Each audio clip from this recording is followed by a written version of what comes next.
এই ছবিখনত থকা আটাইকেইজন গৰুচু মোক গালি দি লাভ নাই, কাৰণ ইয়াৰ প্ৰমাণ তেওঁলোকে নিজেই দিছে। তেওঁলোকৰ অনুৰাগীয়ে মোক গালি দিব পাৰে তেওঁলোকক এক্সপ'জ কৰাৰ বাবে, কিন্তু এটা কথা মই ক্লিয়াৰ কৰি দিব বিচাৰিছোঁ যে মই পলিটিকেল দৃষ্টিকোণৰ পৰা নহয়, সাধাৰণ নাগৰিকৰ দৃষ্টিকোণৰ পৰাহে তেওঁলোকক গৰু বুলি কৈছোঁ। মানে তেওঁলোকে নিজেই প্ৰমাণ কৰি দিছে। নমস্কাৰ, আজি আমি এখন নাটকৰ কথা আৰম্ভ কৰিম। আৰু আপুনি যদি নিজকে এজন সমাজ সচেতন ব্যক্তি বুলি ভাবে আৰু আপোনাৰ আহিবলগীয়া জেনেৰেশ্যনৰ বাবে যদি এই অসমখন সুৰক্ষিত কৰি থৈ যাম বুলি ভাবিছে, তেনেহ'লে ভিডিঅ'টো শেষলৈকে চাওক। প্ৰথমে এই ছবিখন চাওক। এইখন এখন মিটিঙৰ ছবি আৰু ইয়াত জুবিন দাৰ বাবে জাষ্টিছ বিচাৰি দাবী জনোৱাৰ বাবে আলোচনা চলি আছে। কিন্তু অলপ ৰ'ব, মই যদি আপোনালোকক নকলোহেঁতেন এইখন কিহৰ মিটিং, আপোনালোকে কি বুলি ভাবিলেহেঁতেন? বিজেপি দলৰ মিটিং, ৰাইট? কাৰণ এই ফটোখনৰ বেকগ্ৰাউণ্ডত যিখন বেনাৰ লাগি আছে, না তাত জুবিন দাৰ ফটো লাগি আছে, না জুবিন দাৰ যিকোনো প্ৰতীক লাগি আছে। যিজন মানুহৰ বাবে জাষ্টিছ বিচাৰিছে সেইজন মানুহৰে ফটো নাই, কিন্তু যিকেইজন মানুহে জাষ্টিছ বিচাৰিছে তেওঁলোকৰ ফটো একদম সুন্দৰকৈ লাগি আছে। আনকি অসমৰ পৰা 2000 কিলোমিটাৰ দূৰত থকা মোদী ডাঙৰীয়াৰ ফটো তাতে লাগি আছে। ক্লাছ 10ৰ বাচ্ছা এটাও বুজি পাব যে এই মিটিঙৰ উদ্দেশ্য জুবিন দাৰ বাবে জাষ্টিছ বিচৰা নহয়, দলৰ প্ৰচাৰ চলোৱাহে। ইয়াৰ উপৰিও আপোনালোকে বেনাৰত থকা জাষ্টিছ শব্দটোৰ বানানটো চাওকচোন, হৈছেনে সেইটো? চাওক, তেওঁলোকৰ মিটিঙৰ যিটো মেইন উদ্দেশ্য সেইটোৰে স্পেলিং ভুল। ইয়াতে গম পায় তেওঁলোকে কিমান শ্ৰদ্ধাৰে জাষ্টিছ বিচাৰিছে। অসমৰ মানুহক বুৰ্বক বনোৱাৰ বাহিৰে তেওঁলোকৰ আৰু বিশেষ কাম নাই। আৰু এই মুখৰ পৰা ওলাই গ'ল, বেয়া নাপাব। মানে এই শ্ৰদ্ধাৰ জয়ন্ত মল্ল ডাঙৰীয়াই যদি জুবিন দাৰ বাবে জাষ্টিছ বিচাৰিছে, তেনেহ'লে জুবিন দাৰ আত্মাই স্বৰ্গৰ পৰা নৰকলৈ যোৱাটো পচন্দ কৰিব। আপুনি জুবিন দাৰ বাবে জাষ্টিছ বিচৰাটোতকৈ ডাঙৰ ইনচাল্ট আৰু জুবিন দাৰ আত্মাৰ বাবে হ'বই নোৱাৰে। তেওঁ বহুত বেছি বেয়া পাইছিল, অসমৰ সকলো ৰাইজে জানে এই কথা। মাননীয় মুখ্যমন্ত্ৰী ডাঙৰীয়াই এইকেইদিন কৈ আহিছে যে জুবিনৰ নামত একাংশই ৰাজনীতি কৰি আছে। তেওঁৰ এই কথা কিন্তু যোৱাকালি একদম ৱৰ্ড টু ৱৰ্ড মিলি গৈছে। এই ক্লিপটো চাওকচোন, মই ভিডিঅ'টো মিউট কৰি দিছোঁ।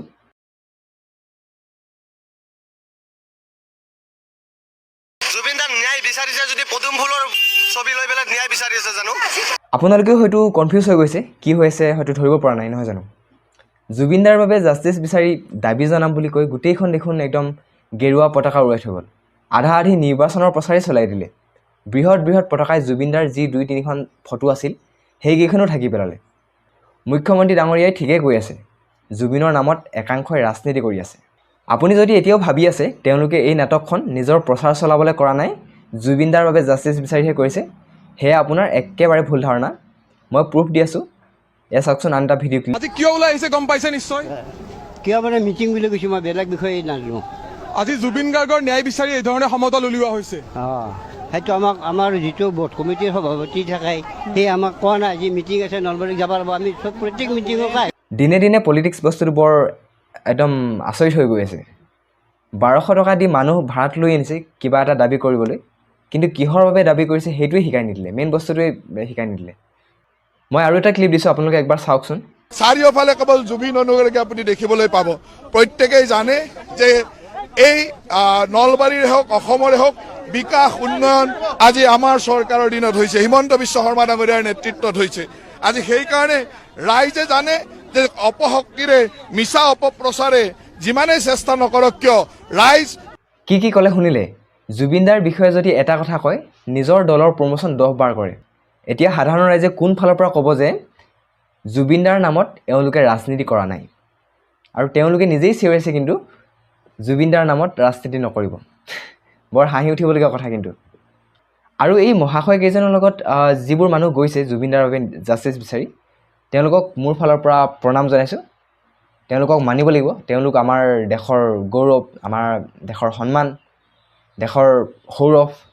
তেওঁলোকক অতি সোনকালে চৰকাৰে হওক বা ৰাইজে হওক মিউজিয়ামত ৰখাৰ ব্যৱস্থা কৰিব লাগে বুলি মই ভাবোঁ। আৰু ইয়াৰ মাজতে আমাৰ সন্মানীয় জয়ন্ত মল্ল ডাঙৰীয়াই সাংবাদিকসকলক প্ৰকৃত জুবিন অনুৰাগী কোন তাৰ সংজ্ঞাটো ভালকৈ বুজাই থৈ গ'ল। আপোনালোকে একবাৰ ভিডিঅ' ক্লিপটো চাওকচোন, মনটো ভাল লাগি যাব। মানে নলবাৰীৰ চাৰিওফালে অকল জুবিন অনুৰাগী, প্ৰকৃত জুবিন অনুৰাগীসকল আজি ওলাই আহিছে। তাৰমানে জুবিন দাৰ মৃত্যুৰ খবৰ পাই যে লাখ লাখ মানুহ ওলাই আহিছিল, কেইবাজনো ল'ৰাই যে জুবিন দা নোহোৱাৰ দুখত নিজৰ জীৱন পৰ্যন্ত ত্যাগ কৰিবলৈ চেষ্টা কৰিছিল, তেওঁলোক মানে নকল জুবিন অনুৰাগী, তেওঁলোক প্ৰকৃত নহয়। সন্মানীয় মন্ত্ৰী জয়ন্ত মল্ল ডাঙৰীয়াৰ মতে প্ৰকৃত জুবিন অনুৰাগী হৈছে সেইসকল ব্যক্তি যিয়ে হাতত বিজেপিৰ পতাকা লৈ ময়ো জুবিন আমিও জুবিন শ্লোগান দি জুবিনৰ নাম লৈ বিজেপিৰ প্ৰমোশ্যন কৰে। অসমৰ ৰাইজে কিন্তু আপোনালোকৰ এই ময়ো জুবিন আমিও জুবিন নাটকখন একেবাৰে বুজি নাপালে, কাৰণ আপোনালোকে জুবিনদাৰ বাবে ন্যায় দাবী কৰিছে, সেইটো ঠিকে আছে, কিন্তু কাৰ পৰা দাবী কৰিছে সেইটো আপোনালোকে নক'লে, মেনশ্যন নকৰিলে। মই সুধিব বিচাৰিছোঁ, চৰকাৰৰ পৰা দাবী কৰিছে নেকি? যদি কৰিছে তেনেহ'লে সেয়াচোন আপোনালোকৰে চৰকাৰ, আপোনালোকে শাসন কৰি আছে, লৈ ল'লে হ'ল যি লাগে, দাবী কৰি কি আকৌ দেখাবলগীয়া আছে? আৰু যদি ন্যায়ালয়ৰ ওপৰত দাবী কৰিছে তেনেহ'লে ন্যায়ালয়ৰ ওপৰত আপোনালোকৰ কি বিশ্বাস নাই নেকি? এনেইচোন মুখ্যমন্ত্ৰী ডাঙৰীয়াই কৈ থাকে ৰাইজক, ন্যায়ালয়ৰ ওপৰত বিশ্বাস ৰাখক, ন্যায়ালয়ৰ ওপৰত বিশ্বাস ৰাখক। আৰু আপোনালোক দেখোন নিজৰে মানুহ, মানে শাসকীয় দলৰে মানুহ, মুখ্যমন্ত্ৰীয়ে মানুহ। আপোনালোকৰ যদি ন্যায়ালয়ৰ ওপৰত বিশ্বাস নাই তেনেহ'লে সাধাৰণ ৰাইজৰ ক'ৰ পৰা থাকিব? সেইটো কিন্তু ভাবিবলগীয়া কথা। এতিয়া প্ৰশ্ন হয়, আপোনালোকে এই যে দাবী জনালে, এই দাবী কাক জনালে? চৰকাৰক জনালে নে আপোনাৰ ন্যায়ালয়ক জনালে? ইয়াৰ আনচাৰ দিব বুলি আশা ৰাখিলোঁ। অলপ সময় লওক, ভালদৰে ভাবক আৰু ইয়াৰ আনচাৰ ৰাইজক দিব। আৰু এই উত্তৰ দিবৰ বাবে 1200 টকীয়া যি ভাড়াত পোৱা মানুহবিলাক তেওঁলোকে দিব পাৰিব।